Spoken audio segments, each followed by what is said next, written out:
so hot. I'm so cold. 3, 2, 1. You are what? You are strong.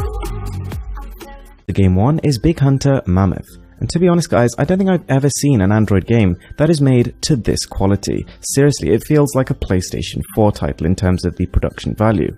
So what it basically is you're a stickman, your village is under attack by a series of increasingly difficult mammoths, 100 to be precise, and you basically go through the game slaying them all. Gameplay mechanics are simple but top-notch. You can basically step back to avoid its attacks and aim your shot and even get critical hits. But unfortunately it just gets a little bit repetitive, but nonetheless a very fun title to play. Number 2. Duel. But notice spelt wrongly. So basically this is a ragdoll physics game, but none like I've ever seen before. Essentially you're a Russian spy, and you go through the game basically killing people. It's sort of similar to the cowboy-esque kind of duels where it's basically the first person to draw their weapon wins. If you shoot them before they've drawn, then you got a foul. But the game keeps things constantly interesting, with a slew of minigames, lots of unlockable customizations, and some rather bizarre bonus rounds.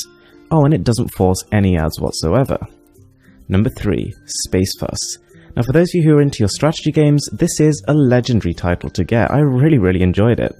Similar to games like Cartoon Wars, you have one base and your opponent has the other, and you've got to send your troops to attack them.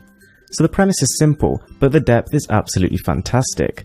Sending out a group of monsters of a particular type will actually charge up that type's special attack, which can then be used with devastating results. And then if you combine the potential depth of play with an AI that can crush you from level 1, then you get a rather interesting gaming experience. I was literally playing for about 2 hours in one go and didn't even notice.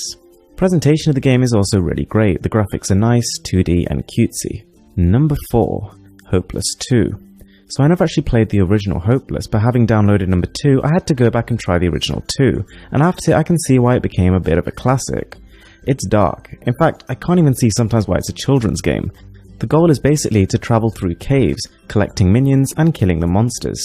You can then use the coins that you earn from killing them to increase the power of your weapons. Simple as that. It kind of reminded me a little bit of games like Zombieville.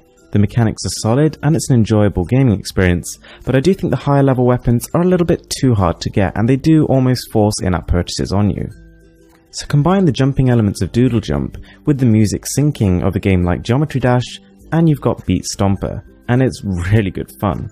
The goal is simple, get as high as you can, but the combination of solid mechanics, a ridiculously catchy tune, and some flashy animations makes this a game that I kept coming back to. What's quite refreshing is that the levels are all unlocked in a slightly different way, so you've got a constant goal to try and achieve.